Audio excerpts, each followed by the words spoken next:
what this will be is a really brief introduction to grammatical gender for those who have questions about why the Bible says he and she in certain instances.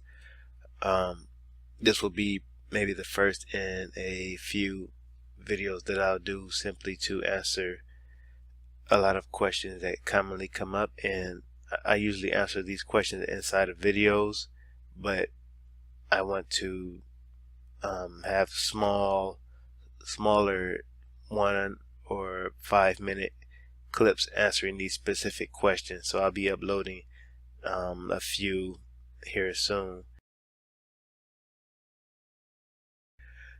This is essentially something that affects the way the pronouns are used. So if your noun is a masculine or feminine, then your pronoun has to agree with that.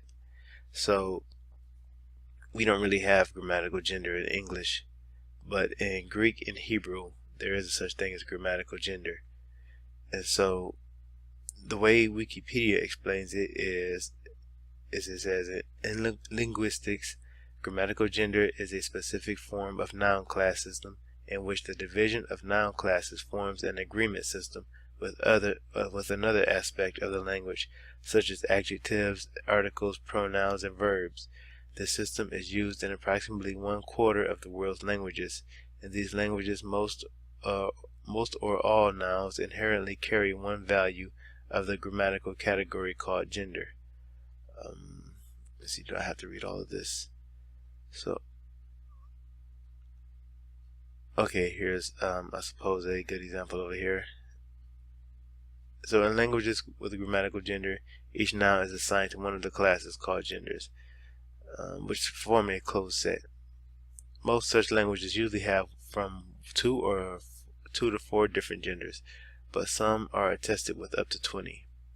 So the division into genders usually correlates to some degree, at least for a certain set of nouns, such as those denoting humans, but with some property or properties of the things that particular nouns denote. So let me just skip to the explanation here. We have here David say, "I will bless the Lord at all times; his praise shall continually be in my mouth. My soul shall make her boast in the Lord; the humble shall hear thereof and be glad." Now when people see that, a lot of people go astray here and they'll say, well, oh look, the soul is feminine, right? So that means all of us are essentially part female, right? That's what people may say.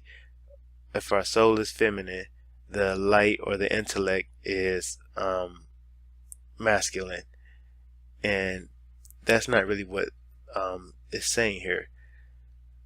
The word for soul is nephesh, and that word is a feminine noun. So with grammatical gender, the pronoun has to agree with the gender class or the gender assignment of that noun there. It doesn't actually have any impact, or it is not related to the actual gender of the person at all. Because as we see here, David, we know David is a male. He is not female. So how can he say that his soul is a her? Well, that's because the word nephesh is feminine, not because his soul is feminine. And so here we have down here, oh yeah, her.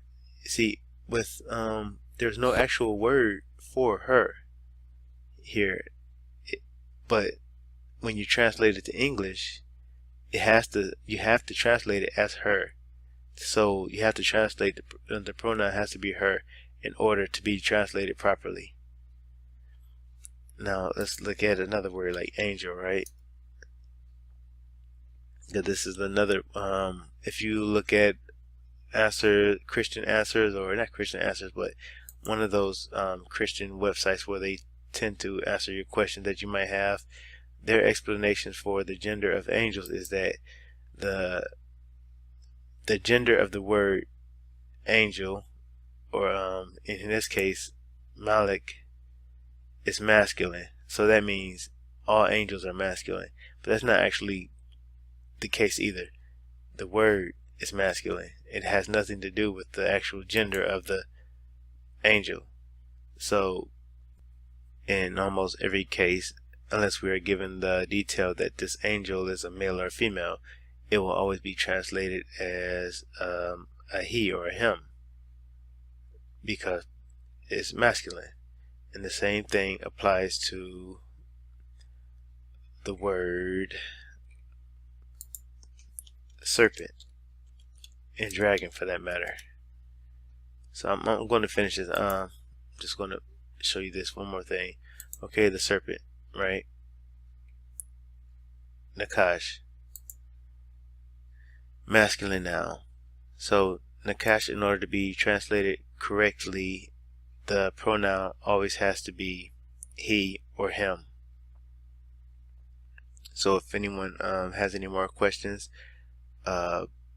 please ask me so that I can make sure to address them for other people who may also have the question. I'll address it in a video so that all the new guys can see it when they come around. So thank you for watching. Jesus bless you.